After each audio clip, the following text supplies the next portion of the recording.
Olá a todos, sejam muito bem-vindos a mais uma edição do Broadcast nas Redes. Nós, Eduardo Rodrigues e Fernanda Trisotto, somos jornalistas aqui em Brasília e o nosso convidado de hoje é o secretário de Política Econômica do Ministério da Fazenda, Guilherme Mello. À frente da SPE, ele é o responsável pelas principais projeções macroeconômicas do governo e nos últimos meses também esteve a cargo da redação do decreto que alterou o regime de metas de inflação para a meta contínua. Antes de começarmos a entrevista, convido a você a se inscrever em nossos canais para acompanhar os conteúdos abertos em nossas redes. Aproveite também e já deixe o seu like nesse vídeo e ative as notificações. Secretário, muito obrigado por aceitar o nosso convite. Obrigado, Eduardo. Obrigado, Fernando. Prazer estar aqui com vocês. Bom, o governo publicou ontem, finalmente, aí, o decreto que altera o regime de meta de inflação para a meta contínua. O ministro Fernando Haddad tinha anunciado em junho do ano passado que haveria essa mudança. A gente queria saber por que demorou um ano para ser publicado o decreto e se essa demora não causou algum ruído desnecessário nos últimos meses, quando a gente viu que o debate sobre mudança de meta voltou aí à tona no mercado. Bom, Eduardo, em primeiro lugar, esse novo regime de metas, na verdade, esse novo formato institucional do regime de metas de inflação, que atualiza o nosso regime de metas para o que há de mais moderno nas práticas internacionais sobre metas de inflação, ele só passa a valer a partir de janeiro de 2025. Isso já havia sido dito no ano passado, quando o ministro Haddad comunicou à imprensa a decisão do Conselho Monetário Nacional em fazer essa mudança no decreto do regime de metas. Então, nós tínhamos tempo, certo, para fazer estudos, diálogos, conversar com o Banco Central, com o Ministério do Planejamento, para ir construindo um formato que fosse mais adequado para a realidade brasileira, para o regime monetário brasileiro. Até porque nós só agora em junho nós teríamos que estabelecer a meta daqui a 3 anos, que era o modelo anterior, certo? A cada ano você estabelecia a meta 3 anos seguintes. Então nós tínhamos tempo, obviamente, entre junho do ano passado e junho desse ano, nós tivemos um conjunto importante de iniciativas aqui no Ministério da Fazenda, tanto fiscais quanto no mercado de crédito, na questão da sustentabilidade, várias agendas pesadas legislativas, e nós, no momento oportuno, como sempre dissemos, iríamos publicar o decreto de metas, e assim como nós sempre dissemos, não haveria nenhuma mudança, tanto na meta, quanto, digamos assim, no modelo de funcionamento para além desse ajuste de sair do ano calendário para o horizonte contínuo e a definição dos critérios de prestação de contas pela autoridade monetária, em caso de descumprimento da meta. Nós cumprimos exatamente o que nós havíamos falado em junho do ano passado, no momento que até o momento que nós falamos que íamos cumprir. Isso passa a valer para o ano seguinte. Acho que tem sido muito bem recebido esse decreto pelos comentários que eu tenho visto. Quer dizer, é um aprimoramento, é um avanço. Nós somos um país que tem um regime de metas há 25 anos, certo? E nesses anos o mundo mudou, muita coisa mudou, e o Brasil, com sua institucionalidade lá construída em 1999, ficou um pouco defasado, né? O mundo já tinha saído do ano calendário e ido para a meta contínua, e nós havíamos ficado com uma institucionalidade um pouco mais antiquada, que, se não enfraquecia, obviamente o regime de metas teve sucesso nesses anos, mas criava até uma certa dissociação entre o horizonte da política monetária, que tipicamente é dito entre 9 e 18 meses para ter ação, e o fato de você ter que, em 31 de dezembro de todo ano, fazer a verificação de cumprimento e descumprimento. Então, eu acho que foi um avanço institucional importante, assim como nós fizemos no ano passado, também um avanço institucional importante, que também foi aqui gestado em discussões com o Tesouro, com a SPE, com o Planejamento, que foi o novo regime fiscal, que também modernizou as nossas regras fiscais. Então, nós estamos falando da modernização de dois elementos fundamentais da política macroeconômica. A política fiscal, agora com uma regra moderna, uma regra mais próxima das regras de terceira geração, as regras mais atuais que o mundo tem adotado, e a política monetária, agora também com uma regra mais adequada às melhores experiências que encontramos no mundo entre os países que adotam um regime de metas de inflação. Secretário, o senhor falou que a receptividade ao decreto tem sido positiva. Ele estabelece que o descumprimento da meta de inflação vai ser fixado depois de um estouro da margem de tolerância por 6 meses, mas não fixa um prazo para o BC voltar para a banda e para o centro da meta. E esse foi um ponto que gerou ali uma certa divergência, um certo ruído quando saiu. Que ficaria a cargo do BC fazer esse plano de trabalho e apresentar quando que vai retomar a meta para o centro. Mas como que vai ser essa prestação de contas? A cada carta do descumprimento da meta ou a cada relatório de política monetária, isso vai ter que estar explicitado, o andamento desse plano de trabalho? E eu queria saber se, na sua avaliação, a ausência de um prazo para reancoragem pode ser interpretada como uma leniência. Fernanda, muito pelo contrário. É, a prática internacional, inclusive, é muito mais, digamos assim, aberta do que essa que nós colocamos no decreto. Os países que adotam meta contínua, a grande maioria deles, não tem nenhum prazo estabelecido para definir quando a meta foi descumprida e nenhum instrumento específico de prestação de contas. Na verdade, isso é deixado a cargo da autoridade monetária, se comunicar com o mercado através das suas reuniões, das suas atas, dos seus comunicados. Aqui, como nós temos uma longa tradição, né, de verificação, no caso anterior, ao final do ano, do cumprimento ou descumprimento da meta, e de um sistema de prestação de contas, nós mantivemos isso mesmo com a adoção da meta contínua. Ou seja, nós mantivemos um prazo, que é um prazo bastante razoável, de 6 meses, para estabelecer 6 meses consecutivos acima do teto da meta, para ser definido como descumprida a meta, né?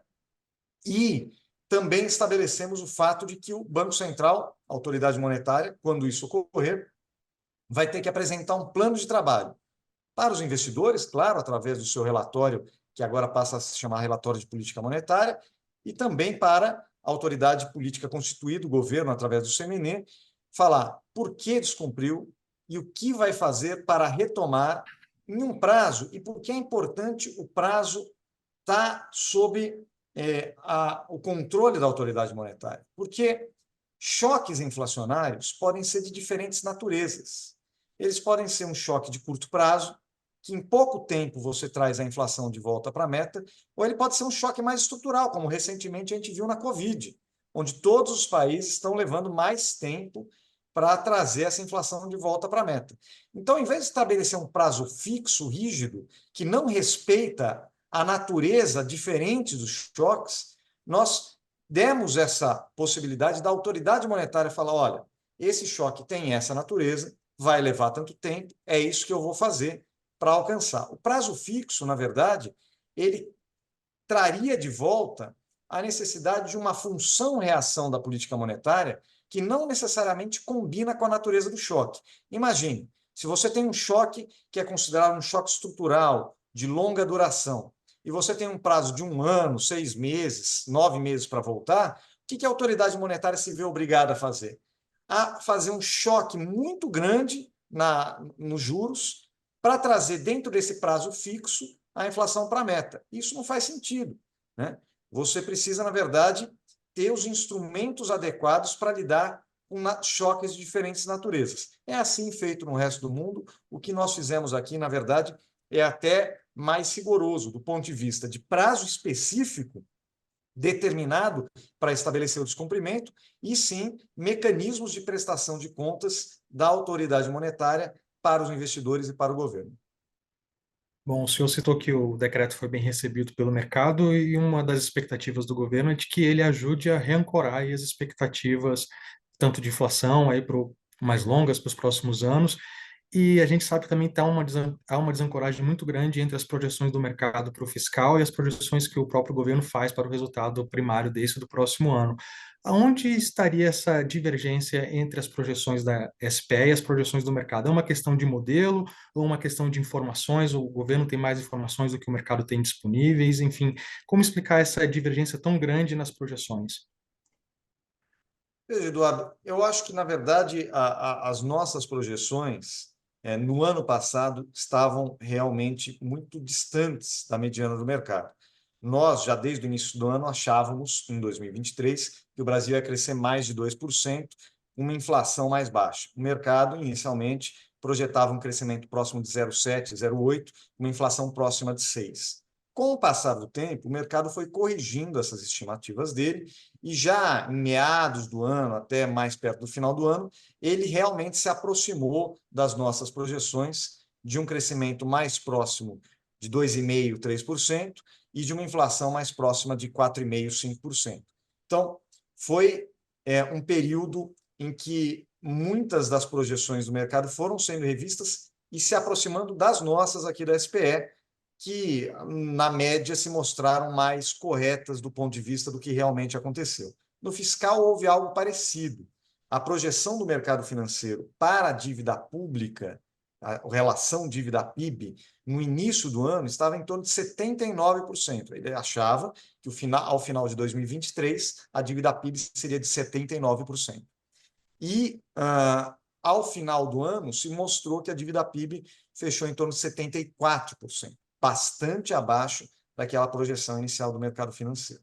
Então, isso está acontecendo esse ano também, mas eu diria até que a aproximação das projeções começou mais cedo. A SPE, desde o início, projetava um crescimento acima de 2% para o ano de 2024, com uma inflação mais próxima da meta entre 3,5% e 3,4%. Né? O que a gente viu do ponto de vista do crescimento econômico é que a maior parte do mercado começou um ano com projeções de 1%, 1,5%, já se aproximou de 2% e alguns já estão próximos de 2,5%. O próprio Banco Central reviu agora, no relatório de inflação, a projeção para 2,3%, que está muito próxima da projeção da SPE. Outra coisa que a gente está agora em um processo de revisão é do IPCA. Né? O mercado está projetando algo mais próximo de 4%, nós ainda achamos que vai ser um pouco abaixo de 4%, mas, de fato, alguns fatores fizeram a gente reavaliar esse IPCA um pouquinho para cima. O principal deles são de origem, digamos assim, externa. Né? No início do ano, todo mundo esperava que a taxa de juros americana começasse a cair próximo ao meio do ano e tivesse 5, 6, 7 quedas esse ano. Né? Agora, a projeção é que a taxa caia 1, talvez 2 vezes. Então, essa reprecificação da política monetária do principal país do mundo, do ponto de vista monetário, que é os Estados Unidos, também impactou a nossa trajetória de juros aqui e a nossa taxa de câmbio, não só a nossa, como a de todos os países emergentes. E isso, obviamente, tem impacto sobre a trajetória da inflação. Mas eu não vejo uma dissonância tão grande em relação às expectativas. Nós estamos com 2,5% de crescimento para esse ano. O Banco Central está com 2,3%. O mercado está na mediana mais próximo de 2,2%, alguma coisa assim. Então, não está tão distante. Mesmo para a inflação, também é algo entre 3,5% e 4%. Muito difícil você acertar na segunda casa decimal. Né? As nossas projeções realmente não são feitas para ter um grau de precisão desse nível. Mas nós estamos falando aqui de um desempenho econômico bastante positivo. E do ponto de vista fiscal, vou acrescentar uma coisa, Eduardo.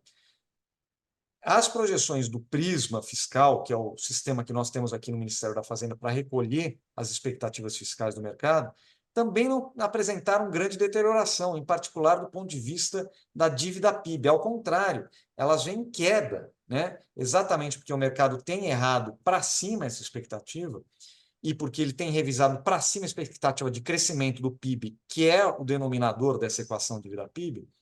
As projeções da relação dívida-PIB têm caído, né? Desde o início do ano. E, do ponto de vista do resultado primário, apesar do mercado ainda apostar que o resultado primário desse ano não vai alcançar o equilíbrio que nós almejamos e acreditamos sermos capazes de alcançar, temos que lembrar que a maior parte do mercado esperava que no primeiro relatório bimestral a gente já tivesse um contingenciamento de quase 50 bilhões e, mesmo assim, nós não seríamos capazes de projetar o equilíbrio fiscal para o final do ano. Nós já estamos no segundo relatório bimestral não houve necessidade de contingenciamento e as estimativas do Tesouro é que nós ainda seremos capazes de chegar próximos ao equilíbrio fiscal no final do ano. Claro, ainda tem muito ano pela frente, tem muita coisa para acontecer. Eu estou falando assim, os dados estão surpreendendo positivamente, tanto do ponto de vista do crescimento econômico, fazendo o mercado revisar para cima suas projeções, do ponto de vista da inflação, que vai ser uma inflação mais baixa esse ano do que foi no ano passado, e do ponto de vista fiscal, que vai ter uma dívida PIB menor do que o mercado esperava, e ele mesmo está reprojetando os seus cenários para mostrar essa dívida PIB menor, e que a gente está muito mais próximo de alcançar o equilíbrio fiscal do que o mercado esperava no início do ano. Secretário, pegando esse gancho do fiscal, a incerteza fiscal é apontada como um dos principais fatores para a desancoragem das expectativas pelos agentes de mercado, por economistas. E uma das grandes críticas é que falta uma agenda mais crível de corte de despesas por parte do governo. Nas últimas semanas, o presidente Lula passou a falar mais sobre o tema, citou alguns exemplos de revisão de gastos. Eu sei que essa é uma agenda que está a cargo do planejamento, mas ela também influencia na Fazenda. Tem alguma previsão de quando vão ser apresentadas as propostas mais concretas? É algo que pode vir ainda com efeito para esse ano, ou já pensando mais no orçamento de 2025? Porque daí volta para o que o senhor comentou, né? A gente não teve contingenciamento nos últimos 2 bimestrais, tivemos bloqueios. A gente pode esperar algum bloqueio no orçamento no próximo relatório, porque as despesas, principalmente com previdência, seguem subindo até acima do que era esperado. Excelente pergunta, Fernanda. Bom, primeira coisa que eu sempre insisto, vou repetir aqui, é que a agenda de contenção de gastos, ela também envolve gastos tributários. Gasto tributário também é uma forma de gasto. E essa agenda é a agenda que o ministro Fernando Haddad tem capitaneado desde o primeiro dia de governo, com um enorme sucesso. Veja o ritmo de crescimento da receita. Importante ressaltar, o crescimento da receita não quer dizer que a nossa carga tributária esteja alta ou muito maior. Ao contrário, em 2022, a nossa carga tributária foi maior que em 2023. Ou seja, a gente teve queda na carga tributária na passagem do último ano do governo anterior para o primeiro ano do governo Lula. Dito isso, é evidente que nós estamos olhando também para as despesas primárias, né? O ritmo de crescimento de algumas despesas realmente está elevado. Estamos fazendo o diagnóstico das razões, os motivos para isso, né? E tomando ações para reduzir esse ritmo de crescimento de forma a ele ser compatível com o espaço fiscal que o arcabouço nos garante. Então, nós temos trabalhado nisso, nós, a Fazenda, o Planejamento, a Casa Civil, estamos debruçados sobre essas medidas, né? Eu acho que uma parte delas já foi, em algum momento, efetuado. Por exemplo, ano passado nós tivemos uma economia bastante expressiva com Bolsa Família, só com a revisão de cadastro. Isso deve continuar esse ano, certo? Esse ano nós já aprovamos no CMN uma série de votos para controlar o crescimento do Proagro, que é o seguro rural para a agricultura familiar, que vinha crescendo em um ritmo muito acelerado, e nós tomamos medidas para mudar algum aspecto do desenho do programa e controlar o crescimento desse gasto. Novas medidas foram tomadas agora, ontem mesmo no CNN, com esse fim. E também nós estamos olhando outros gastos e benefícios que estão com um crescimento acima do que se projetava e que nós estamos identificando as causas e vamos anunciar medidas para a contenção desse crescimento que sejam capazes e tenham a potência de viabilizar o orçamento, os orçamentos dos próximos anos, na verdade, dentro das regras do arcabouço fiscal. Então, o arcabouço fiscal está completamente preservado, nós estamos trabalhando dentro dos parâmetros do arcabouço, e é claro que para isso nós vamos ter que tomar medidas, tanto do lado da receita, recomposição da base fiscal do Estado, combatendo esses desvios, essas distorções do ponto de vista da estrutura da tributação, quanto do lado das despesas. Onde houver desvio, distorção, algo que realmente está fora do parâmetro, nós também estamos trabalhando e vamos anunciar isso tudo exatamente para viabilizar o projeto de lei orçamentária de 2025. Então, tem uma agenda sendo trabalhada, Todos os dias nós estamos discutindo isso e trabalhando isso. Essa agenda, obviamente, vai passar pelo escrutínio dos ministros, depois do presidente, mas ela vai ser anunciada para garantir que a trajetória fiscal que nós teremos nos próximos anos seja aquela prevista dentro dos parâmetros do arcabouço. Bom, secretário, o senhor falou aí do orçamento do próximo ano, a gente sabe que o projeto de lei orçamentária tem que ser entregue no fim de agosto, eu imagino que o governo já esteja trabalhando na proposta, e a proposta que foi feita no ano passado para esse ano, ela precisou de várias medidas adicionais de receitas para fechar a meta, para, enfim, para as contas ficarem dentro do arcabouço aí que o senhor acabou de dizer. Vai ser necessário um esforço tão grande esse ano novamente, ou parte do que já foi aprovado vai ter os seus efeitos prolongados aí para os próximos orçamentos e a tarefa vai ser um pouco mais fácil para o ano de 2025? Eduardo, essa é a beleza do arcabouço. O arcabouço ele é um regime fiscal, um conjunto de regras fiscais que eu diria bastante moderno e atual. Por quê? Porque ele foca na receita e na despesa. Ele não olha só um lado, certo? Então, você tem um limite de crescimento da despesa e, ao mesmo tempo, metas de resultado primário audaciosas, e nós sempre falamos, nós temos que ter metas audaciosas e críveis, e é isso que nós temos trabalhado para entregar, metas de resultado primário audaciosas que exigem, sim, a recomposição da base fiscal do Estado, da arrecadação tributária do Estado.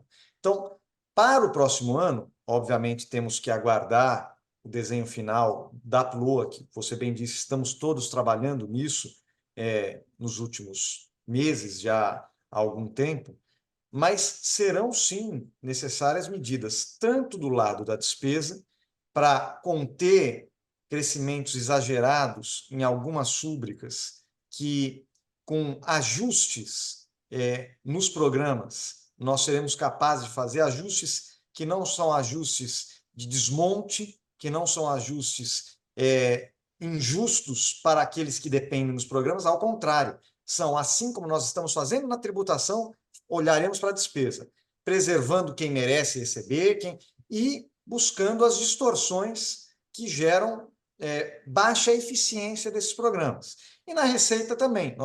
A agenda de recomposição da base fiscal do Estado, ela passa pela correção das distorções, ela passa pela aprovação da reforma tributária que nós aprovamos no ano passado e estamos regulamentando agora, e ela passa também pela segunda etapa, eu diria, da reforma tributária, que é a reforma sobre renda e folha, que nós encaminharemos para o Congresso assim que essa primeira fase da reforma tributária passar. Então, essa agenda não se esgotou, ela é necessária, até, Eduardo, isso é muito importante deixar claro, para melhorar a competitividade das empresas brasileiras. Porque essas distorções que foram criadas ao longo dos últimos vários anos, certo?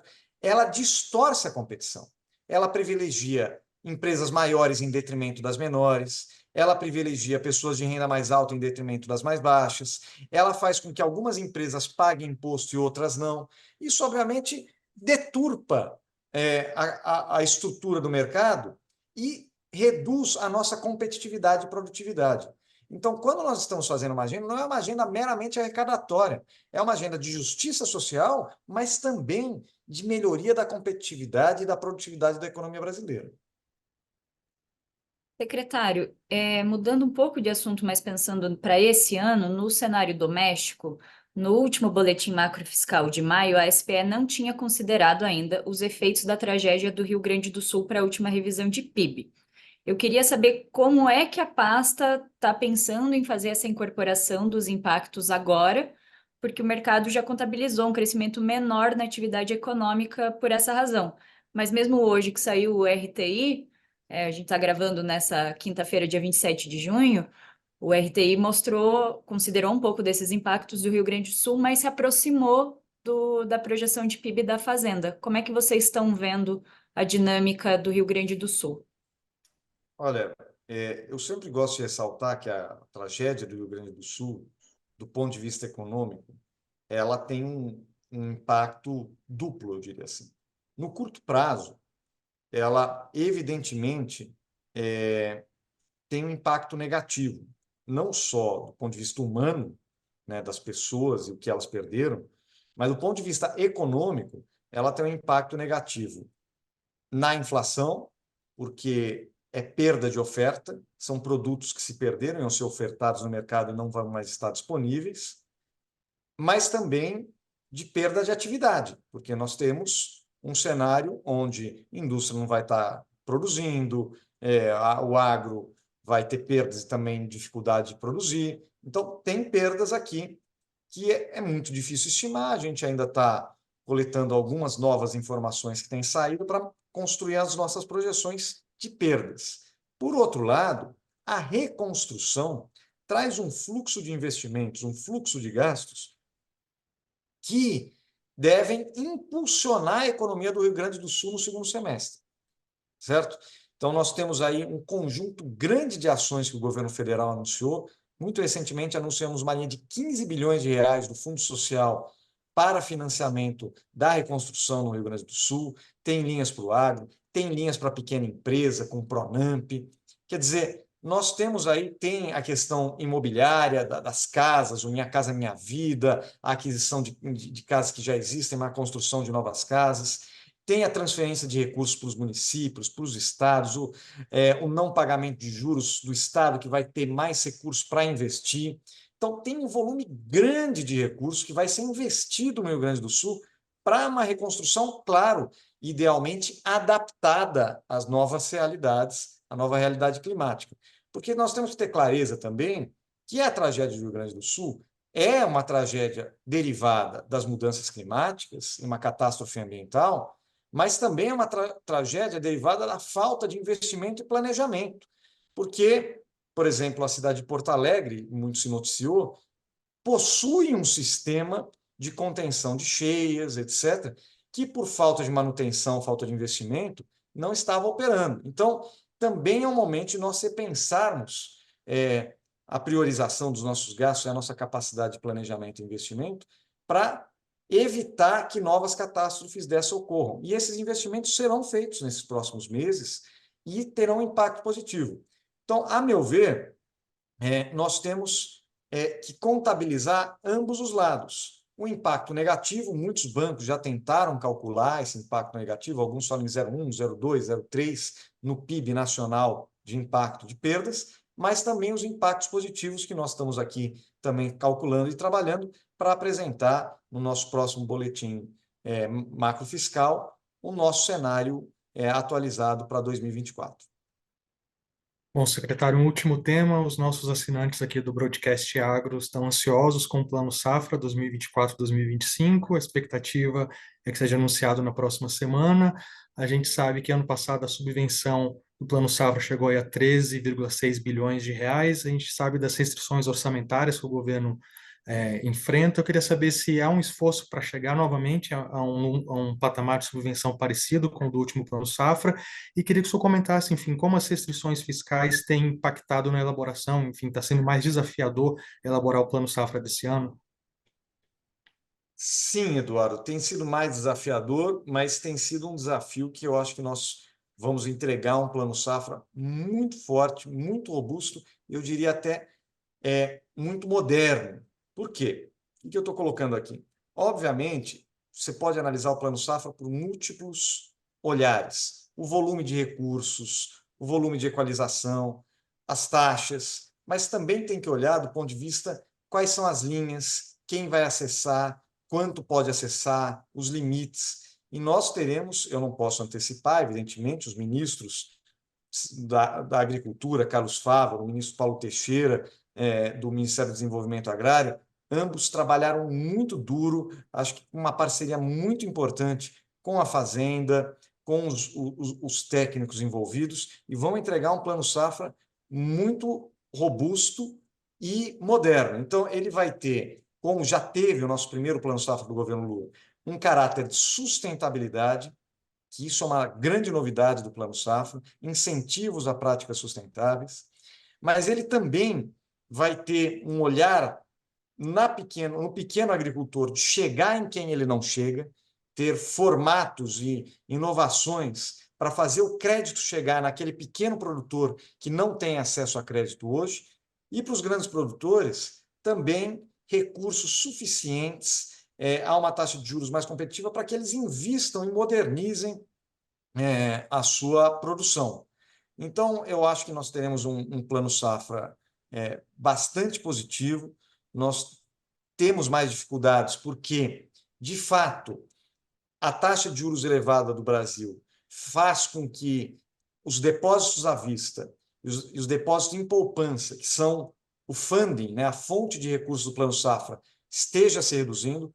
Problemas similares estamos enfrentando também no financiamento imobiliário. Não à toa, no programa Acredita, nós lançamos medidas para o financiamento imobiliário e novidades também virão por aí para o tema do financiamento imobiliário, porque nós não podemos ficar totalmente dependentes dessas duas fontes que estão escasseando, certo? Então, isso, obviamente, dificulta a formação do Plano Safra, e o fato de você também ter uma taxa Selic um pouco acima daquilo que a gente esperava, né, também dificulta. No entanto, nós superamos essas dificuldades e eu acho que vamos entregar um Plano Safra que vai ser muito importante para a agricultura brasileira nessa próxima safra. Secretário Guilherme Melo, muito obrigado pela sua participação. Agradeço também à minha colega Fernanda Trisotto e ao Cláudio da Luz, que nos deu todo o apoio técnico para essa gravação. Essa entrevista vai ficar disponível aqui no nosso canal no YouTube e no terminal do broadcast. Lembrando que o broadcast nas redes acontece todas as semanas e, seguindo as nossas redes sociais, você fica por dentro de todas as outras conversas. Curtam essa live, se inscrevam no canal e acompanhem nossas redes. Um abraço e até o próximo broadcast nas redes.